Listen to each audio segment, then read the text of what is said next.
Hello students.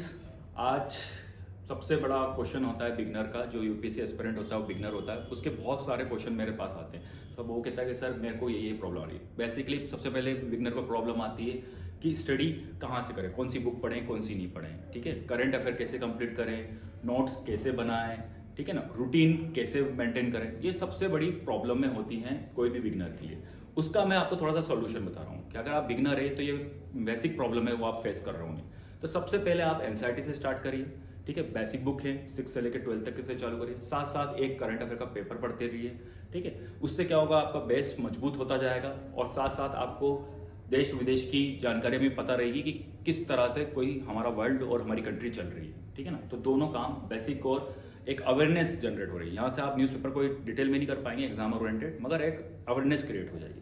फिर आप अपना कंटिन्यू रूटीन बनाइए कि मैं इतने टाइम ही पढ़ूंगा। ठीक है, तो आप अपने रूटीन बना लिया, बेसिक कवर कर लिया, तो फिर क्या होता है, कुछ टाइम बाद आपको ऐसा लगता है कि मेरी प्रोग्रेस हो रही कि नहीं हो रही है। ठीक है ना, और जो आप यूपीएससी के ट्रैक में जा रहे हो उसको भी जांचना जरूरी है कि आप कर तो रहे हैं मगर उस लेवल का कर रहे हैं कि नहीं कर रहे हैं। ये सबसे बड़ा समस्या का पॉइंट होता है कि कोई भी बच्चा एक प्रिपरेशन में स्टक हो जाता है, तो उसको आगे बढ़ाने के लिए उसको चाहिए रहता है एक मेंटर।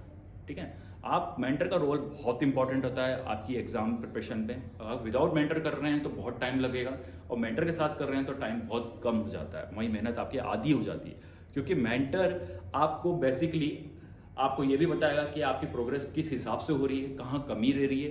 फिर आपके जो 3 टॉपिक्स मैं बता रहा हूँ, 3 सब्जेक्ट्स हैं जो बहुत ही इंपॉर्टेंट है पेपर के लिए। एक इंटरव्यू के लिए भी मेंटर बहुत इंपॉर्टेंट है, इथिक्स के लिए भी मेंटर चाहिए और ऐसे राइटिंग के लिए भी मेंटर चाहिए।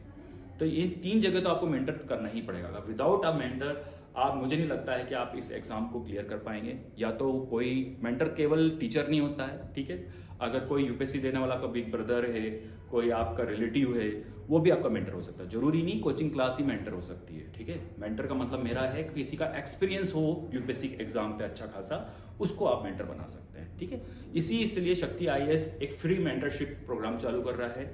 जो भी अगर यूपीएससी एस्पिरेंट है जिनको ये प्रॉब्लम आ रही है वो हमारे दिए नंबर पर कांटेक्ट करें, हम उसको भी फ्री में मेंटरशिप प्रोवाइड करें।